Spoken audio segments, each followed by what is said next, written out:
دوستو اگر آپ بھی سعودی عرب میں غیر قانونی طریقے سے حج کرنا چاہتے ہیں یا پھر ایسا کرنے کا سوچ رہے ہیں تو میری اس ویڈیو کو اینڈ تک لازمی دیکھیے گا، کیونکہ سعودی حکومت کی جانب سے ایک تاثری اعلان کیا گیا ہے غیر قانونی طور پر حج کرنے والے افراد کے خلاف۔ وہ اعلان کیا ہے دوستو، میں آپ سب کے ساتھ شیئر کرتا ہوں، اس کے لیے آپ میری اس ویڈیو کو اینڈ تک پلیز ضرور دیکھیے گا۔ جیسا کہ آپ کو پتہ ہے کہ حج کا سیزن شروع ہو چکا ہے۔ ہر سال سعودی عرب میں تقریباً لاکھوں لوگ حج ادا کرتے ہیں، جن میں بہت سے مقامی لوگ جو کہ سعودی عرب میں رہائش پذیر ہیں وہ بھی حج ادا کرتے ہیں۔ تقریباً ہر سال سعودی عرب سے ہزاروں لوگ غیر قانونی طریقے سے حج کرتے چلے آ رہے ہیں، جن کے پاس کوئی بھی تصریح یا پھر حج کرنے کا پرمٹ نہیں ہوتا، وہ بھی حج ادا کر لیتے تھے۔ اتنی سختی نہیں تھی اس معاملے میں، لیکن دوستو اس سال 2017 کے حج میں ایسا بالکل نہیں ہوگا۔ کسی بھی غیر قانونی بندے جس کے پاس حج کرنے کی تصریح یا پھر حج کرنے کا جو پرمٹ ہوتا ہے وہ نہیں ہوگا، اس کو حج ادا نہیں کرنے دیا جائے گا۔ یہ تعطیل اعلان ہے سعودی عرب میں مکہ المکرمہ کے پولیس چیف میجر جنرل سعید بن سالم القرنی کا۔ سعید بن سالم القرنی کا مزید کہنا تھا کہ اب کسی بھی غیر قانونی طور پر حج کرنے والے بندے کو جو دوستو چھوڑا نہیں جائے گا۔ اگر وہ بغیر تصریح کے حج کرتے ہوئے پکڑا گیا تو اس کے خلاف سخت کارروائی کی جائے گی، اس کو جرمانہ کیا جائے گا اور اس کو ڈیپورٹ کر دیا جائے گا۔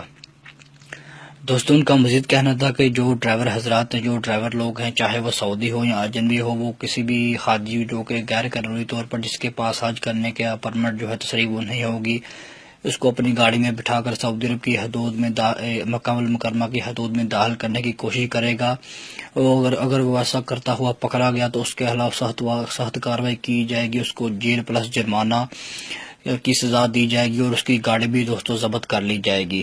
یہ تعطیل اعلان ہے سعودی حکومت کی جانب سے۔ تقریباً کسی بھی جو حاجی ہوتے ہیں غیر قانونی طور پر ان کو اس سال مکہ المکرمہ میں داخل ہونے نہیں دیا جائے گا۔ اس حوالے سے دوستو مکہ المکرمہ کی حدود میں جگہ جگہ پر دوستو چیک پوسٹیں لگا دی گئی ہیں اور بہت سے جو پولیس اہلکار ہیں وہ اس معاملے میں گشت کر رہے ہیں تاکہ جو غیر قانونی افراد ہیں ان کو مکہ المکرمہ کی حدود میں داخل ہونے سے روکا جا سکے اور بغیر تصریح کے ان کو حج کرنے سے روکا جا سکے۔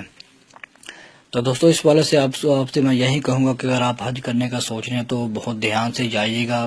پہلے تو میں آپ کو ریکمینڈ کروں گا کہ آپ ایسی غلطی بالکل نہ کریے گا، کیونکہ آج کل تو سعودی عرب کے حالات جا رہے ہیں، اس میں کسی بھی بندے کو بخشا نہیں جا رہا ہے۔ جس پر بھی دوستوں کوئی چھوٹا سا کوئی کیس نکلتا ہے یا پھر پکڑا جاتا ہے اس کا ڈائریکٹ خروج لگایا جا رہا ہے۔ حالات بہت خراب ہیں، تو اس حوالے سے آپ اجتناب کیجیے گا غیر قانونی طور پر حج کرنے سے۔ اگر آپ افورڈ کر سکتے ہیں لیگل طریقے سے تصریح بنوا کر تو تب ہی حج کریے گا۔